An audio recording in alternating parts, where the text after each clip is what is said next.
The kick's power comes from the torque generated by the rotation of the hips. It's the same principle that cracks a whip. Turning the hips just a few degrees forces the foot to travel a much greater distance and creates a lot of speed as it does. The longer the leg and quicker the rotation, the faster the kick. And unlike karate, Muay Thai fighters are also taught to strike with the hard bone of the shin. A Muay Thai kick can generate roughly the same force as a baseball bat, enough to crack a rib or a leg. It works like a point of a knife. All the force is magnified by being concentrated in a small, hard area. Even if the elbow doesn't deliver a knockout, it will almost always leave a nasty cut and often end a fight. Flying knee relies on the explosive power of the legs. But rather than spread the power of our blow over two fists, it concentrates it into the spear point of the knee and combines it with the force of gravity. It's the equivalent of hitting our opponent in the chest with a sledgehammer. Getting close, the opponent's neck is exposed. But because of the close range, the hand doesn't generate a huge amount of force. It's enough to stun, but probably not enough to cause severe injury. But replace the hand with a weapon, a stick or a knife, as you would in combat, and this could become a kill shot. Because the area of impact is focused on a small part of the foot, it magnifies the force of the blow, making it capable of dropping 1,000 pounds of force on your head. It's like getting whacked in the head with a Louisville Slugger, rotating your fist 180 degrees right before it strikes the intended target. The twisting snap of the arm maximizes the speed of the punch and magnifies the force of the blow by concentrating the impact on the first two knuckles of your hand. Done correctly, it can deliver as much energy as a bowling ball dropped from the top of a house, more than enough to cause soft tissue damage or break a rib. This move uses the same principle as a throw in judo, off-balancing your opponent and then using his momentum to send him down. But it's much more aggressive. The sweep here is actually a strike to one of the most sensitive areas of the body, the Achilles tendon. Just like a crowbar, where your leg is the lever and your hip is the fulcrum. The trick is positioning your body in just the right place. If you're just an inch off the placement of your thigh and hip, the amount of energy needed to throw an opponent can more than double.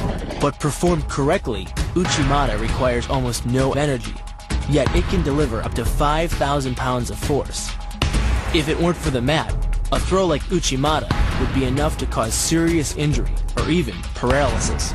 Most kicks that land with the side, ball, or top of the foot, the gastrizin uses the heel to deliver the blow. This alignment of the heel, ankle, lower leg complex channels some 2,000 pounds of force into the opponent. More than enough to break a baseball bat. The higher you can lift your opponent in this move, the faster he'll hit the ground. It's not just your force working against him. His acceleration due to gravity can mean his head hits the ground with a 3,500-pound impact. On a hard surface like concrete, this is more than enough to cause a serious brain injury. During the choke, your opponent is relying on his grip strength and outstretched arms to maintain the choke. The strength of your back and shoulder muscles is greater than the applied force of your opponent's hold, so it doesn't take much to break his grip. And the closer your hands are to your own neck, the greater the leverage. The power of this move comes from the spin. Like the wrecking ball at the end of a demolition crane, the power is generated by the rotation of the body. In conjunction with the snap of the knee, the foot achieves a velocity of nearly 30 miles per hour. When the heel connects with the solar plexus, it transfers 1,400 pounds of force, enough to damage internal organs and fracture multiple ribs. The move gets its power from the pressure exerted by your legs.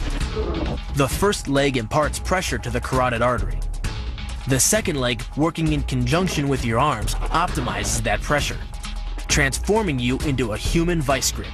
If your opponent doesn't tap out, he'll pass out. Much longer and permanent brain damage can ensue. The power of the takedown is derived from the simple mechanical advantage you hold over your opponent. By wrapping up his striking leg at the upper thigh, you've placed your opponent in what's called conditional stability. If he remains stationary, he could technically maintain his balance indefinitely. But by driving him backward and initiating a sweep of his other leg, you've added two destabilizing factors.